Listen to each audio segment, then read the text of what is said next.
Hello, আসসালামু আলাইকুম। আমি ট্রাভেলার মহিউদ্দিন সেলিম। এই মুহূর্তে আছি ভুটানের পেরুতে। পারুর আমরা টাইগার নেস্ট যেই পাহাড় রয়েছে সেই পাহাড়ের আমরা একদম সর্বোচ্চ শৃঙ্গতে আছি এই মুহূর্তে। প্রায় সমতল থেকে 12,000 ফিট উপরে আমরা এই মুহূর্তে অবস্থান করছি। আপনারা দেখতে পাচ্ছেন আমাদের সামনে যে পারু এয়ারপোর্ট, ইন্টারন্যাশনাল এয়ারপোর্ট, এই এয়ারপোর্টের উপরই আমরা এই মুহূর্তে আছি। আমাদের সাথে আছেন বাংলাদেশের একজন প্রখ্যাত আলেম ফুজুর। এই পাহাড় সম্পর্কে, আল্লাহ তাআলা যে পাহাড় সৃষ্টি করেছেন এই সম্পর্কে আমি ফুজুরের কাছে জানতে চাবো যে ফুজুর, এই ট্যুরে এসে আপনি যে পাহাড়ে এখন উঠেছেন এত উপরে, আপনার কাছে আল্লাহ তাআলার এই নিদর্শনগুলি কি মনে হচ্ছে সেই বিষয় নিয়ে আপনি যদি আপনার পরিচয় যদি একটু কথা বলেন। আমার নাম শাহ মোহাম্মদ ওয়ালিউল্লাহ। আমি গুলশান বাইতুল আবরার জামে মসজিদের খতিব।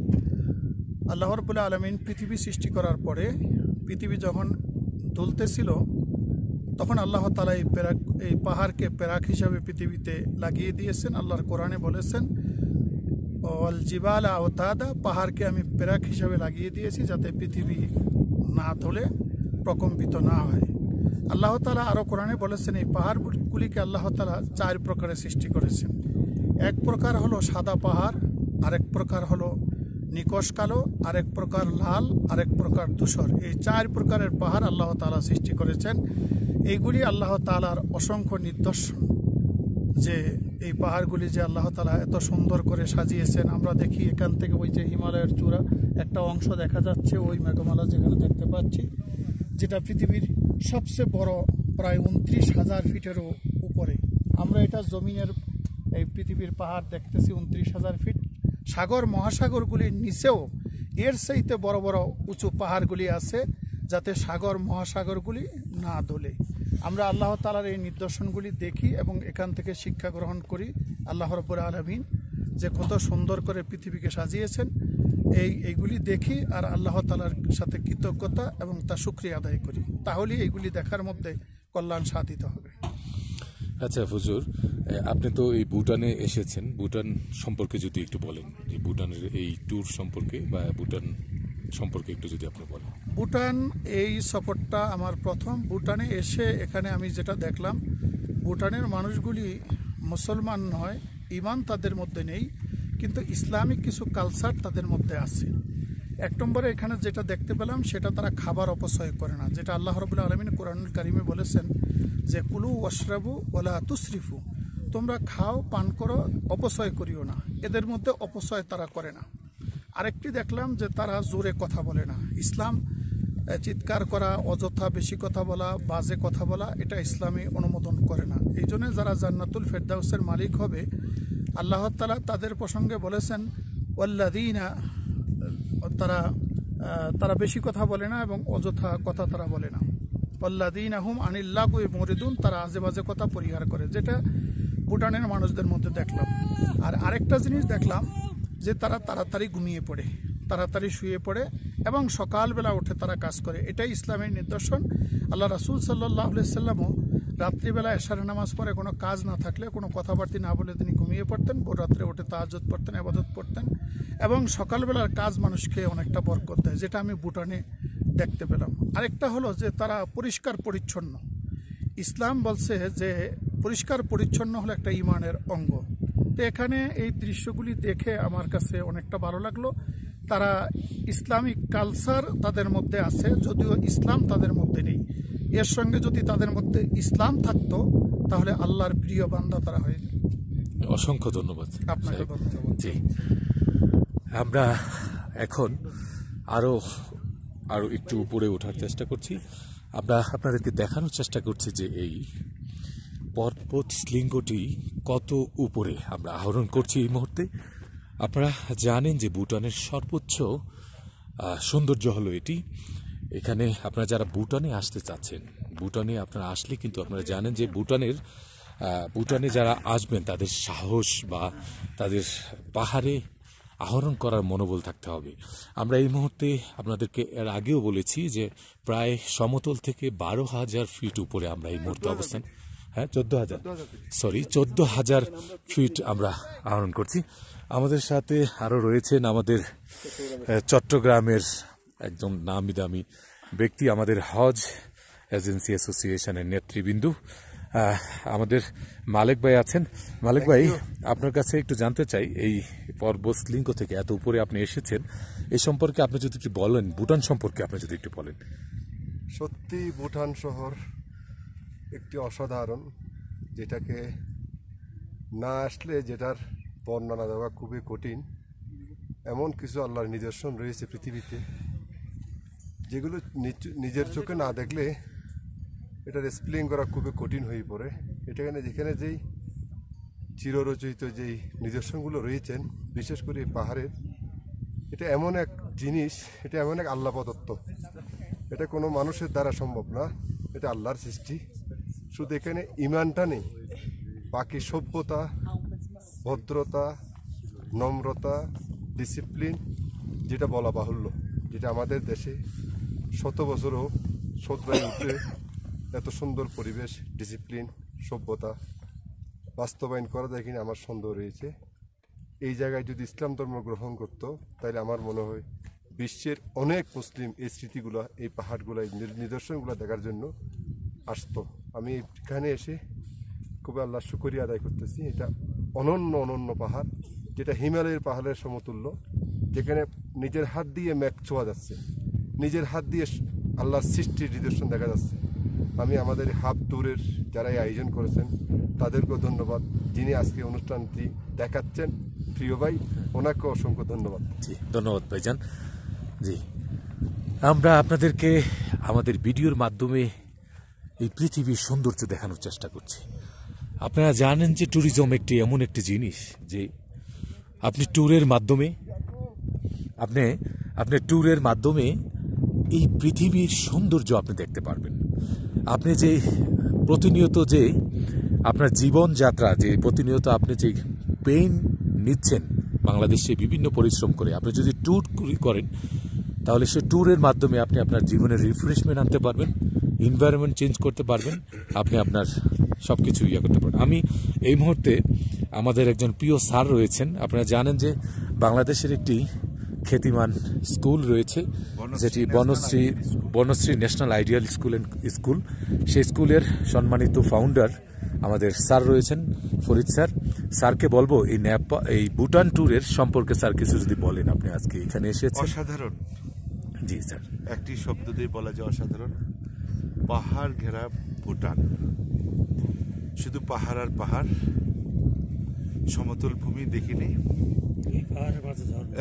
দুই পাহাড়ের মাঝে ঝর্ণা, মানুষের বসবাস করে মানুষ, এবং এই আল্লাহর এই সৃষ্টিকে বুঝতে পারার জন্য ভুটান সফর করা উচিত।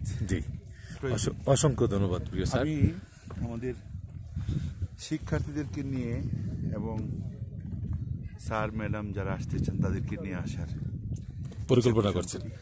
জি স্যার, অসংখ্য ধন্যবাদ। আপনারাও যারা স্যারের মতো আপনারা আপনাদের প্রতিষ্ঠানের কর্মীদেরকে নিয়ে বা আপনার প্রতিষ্ঠানের যারা রয়েছেন তাদেরকে নিয়ে, আপনার কলিগদেরকে নিয়ে যদি আপনারা ভুটানে আসতে চান, আপনারা জানেন যে আমাদের দুইটি ট্যুর অপারেশন কোম্পানি রয়েছে। একটি হলো প্লেজার হলিডেজ এবং সামনে ট্যুরস অ্যান্ড ট্রাভেলস।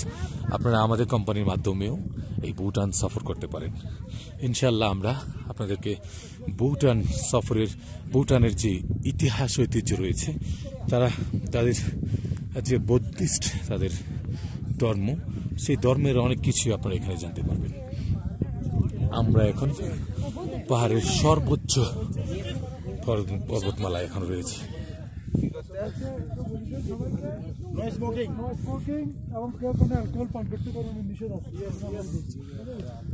আমাদের সফর সঙ্গীরা এখানে একটু এনজয় করছেন। আমাদের সাথে আছেন আমাদের সবার প্রিয় আমার ভাই মেহরাব ইন্টারন্যাশনাল এবং আমাদের বড় ভাই হাবের ইসি কমিটির সদস্য আমাদের শামীম ভাই। আপনি আজকে এই পারুর যে টাইগার নেস্ট, আমরা যে সর্বোচ্চ পর্বত সীমায় আছি, আপনার এই সম্পর্কে আপনার অনুভূতি যদি আপনি একটু বলেন, ভুটান সফর সম্পর্কে আপনার অনুভূতি জানতে চাই। আলহামদুলিল্লাহ, আল্লাহ শুকরিয়া আদায় করি যে আল্লাহ আমাদেরকে এখানে আসারও সৌভাগ্য দান করছে। এখানে যে আসে নাই সে আসলে এই অনুভূতিটা বুঝবে না, সে কখনোই বুঝতে পারবে না যে ভুটানে এরকম একটা দর্শনীয় জায়গা আছে যা না দেখলে খুবই মিস করবে। আমি কথা বলতে কষ্ট হচ্ছে কারণ অক্সিজেন শর্ট অনেক উপরে, তো কিছুটা শ্বাসকষ্ট হচ্ছে, আপনাদেরকে বুঝাতে পারবো না, সেটা না আসলে হয়তো আপনি বুঝবেন না। অনেক সুন্দর, অসাধারণ দৃশ্য, অসাধারণ। আমাদের হাবের এই প্রোগ্রামটা করছে, যারা আসেন নাই তারা মিস করবেন এবং ভবিষ্যতে চাই যে আপনারা এরকম একটা হাবের ট্যুরে আসবেন, এটাই আপনাদের কাছে আমার অনুরোধ। না আসলে মিস করবেন। ধন্যবাদ। অসংখ্য ধন্যবাদ প্রিয় ভাই, অসংখ্য ধন্যবাদ। আমাদের হাবের সম্মানিত সিনিয়র সহসভাপতি আছেন, আমাদের আপনারা জানেন সবার প্রিয় ব্যক্তিত্ব শরাফুদ্দি সাহেব, উনি এই ট্যুরের আমাদের সাথে সফর সঙ্গী, উনি নেতৃত্ব দিচ্ছেন। আমি ভুটান ট্যুর সম্পর্কে এবং ভুটানের ট্যুরের অনুভূতি সম্পর্কে আমি সম্মানিত ব্যক্তির কাছে একটু জানতে চাচ্ছি, আপনি যদি আপনার অনুভূতি প্রকাশ করেন এই ট্যুর সম্পর্কে। ধন্যবাদ। এখানে ভুটান একটা সিস্টেমাইজ কান্ট্রি, এদেশের মানুষ খুব সিভিলাইজ, সামাজিক, আন্তরিক এবং তাদের মধ্যে সবচেয়ে বেশি যে জিনিসটা দেখা যাচ্ছে তাদের মধ্যে কোনো মিথ্যা বা প্ররোচনা অথবা কোনো ধরনের সোলচাতুরির কোনো আচরণ তাদের মধ্যে দেখা যায়নি। তাদের ব্যবহার এমন সুন্দর, মানবিক গুণগুলো তাদের মধ্যে আছে এবং ভুটানে যেটা জানছি তাদের মধ্যে কোনো ধরনের করাপশন নাই এবং এখানে নিরাপদ একটা দেশ। কোনো প্রত্যেকে এই দেশের রাষ্ট্রীয় আইনের প্রতি শ্রদ্ধাশীল, নিজেরা নিজের কাজ করছেন, সরকারের নিয়ম আইন কানুন মেনে তারা সুখ শান্তির মধ্যে সামাজিক জীবন হিসেবে পারিবারিক জীবন যাপন করছেন, যার যার কাজ তার যার দায়িত্ব আন্তরিকতার সঙ্গে তারা পালন করছেন এবং নিয়ম নীতি মেনে চলছেন। এখানে সবচেয়ে বড় জিনিস একজন ট্রাফিক পুলিশ নেই, ড্রাইভাররা তারা রুল অনুযায়ী তারা নিজেরা গাড়ি চালাচ্ছেন, নিয়ম মেনেই চলছেন এবং হোটেলের যে সার্ভিস, এখানে যে ভ্রমণ, এখানে আসলে অনেক কিছু অনুভূত হবে যে আল্লাহর কুদরতের জিনিস, এখানে আমাদের প্রাকৃতিক জিনিসগুলো দেখতে এত সুন্দর এত না আসলে এই অভিজ্ঞতা আমাদের হতো না। এর জন্যে বাংলাদেশের লোকদের চরিত্র গঠনের জন্য হোক, সামাজিক বন্ডিং ডেভেলপমেন্টের জন্য হোক, আল্লাহর কুদরত দেখার জন্য এখানে আসা আমাদের প্রত্যেকের জন্য একটা ভালো একটা জায়গা। অসংখ্য ধন্যবাদ। জি, আমরা আপনাদেরকে ঘুরে ঘুরে দেখানোর চেষ্টা করছি এই সর্বোচ্চ পর্বতশৃঙ্গ থেকে। আমাদের এক ভাই আমাকে কথা বলার জন্য আমার এই ভিডিও ধরছেন। আমি এই এতক্ষণ আপনাদেরকে ভিডিওতে দেখানোর চেষ্টা করেছি, এখন আমি আপনাদের সামনে আছি। আপনারা জানেন যে আমি পৃথিবীর অনেক দেশই ভ্রমণ করি এবং পৃথিবীর অনেক দেশেরই অনেক স্থান আপনাদেরকে দেখানোর চেষ্টা করি। সেই ধারাবাহিকতায় আমরা এই মুহূর্তে আছি ভুটানের পারুর, যেটা টাইগার নেস্ট বলা হয়, সেই টাইগার নেস্টের সর্বোচ্চ পর্বতশৃঙ্গে। এটা সমতল থেকে প্রায় 14,000 ফিট উপরে এই মুহূর্তে আমরা আছি। আমাদের সফর সঙ্গী প্রায় 118 জন সফর সঙ্গী নিয়ে আমরা এই মুহূর্তে আছি এই সর্বোচ্চ পর্বতশৃঙ্গে। যারা বাংলাদেশ থেকে এই পর্বতশৃঙ্গে এই জায়গাগুলি দেখে আপনার অনুভূতি এবং আপনার মনকে রিফ্রেশ করতে চান, আপনি জানেন যে আমরা ট্যুর করি কি কারণে। আমরা ট্যুর করি আমাদের জীবনযাত্রার, আমাদের নতুন করে আমাদের জীবনকে ইন্সপাইরেশন যোগানোর জন্য, আমরা নতুন করে বাঁচার জন্য। আমরা ট্যুর থেকে অনেক কিছু শিখতে পারি। আমরা আমাদের ব্যক্তিত্ব, আমাদের কালচার, আমরা বিভিন্ন দেশের মানুষের সাথে পরিচয় হই এবং বিভিন্ন দেশের বিভিন্ন জিনিস দেখি। আল্লাহ তাআলার কুদরত এবং আল্লাহ তাআলার সৃষ্টি সবকিছু আমরা দেখি ট্যুরে এসে। তাই যারা ভুটানে আসতে আগ্রহী তাদেরকে উদারত আহ্বান, আপনারা ভুটানে আসতে পারেন। আমরা ইনশাআল্লাহ আপনাদের জন্য ভুটান ট্যুর আমরা অ্যারেঞ্জ করব। সে আশা ব্যক্ত করি আজকে এখান থেকে বিদায় নিচ্ছি। সবাই ভালো থাকবেন, সুস্থ থাকবেন। আল্লাহ হাফেজ।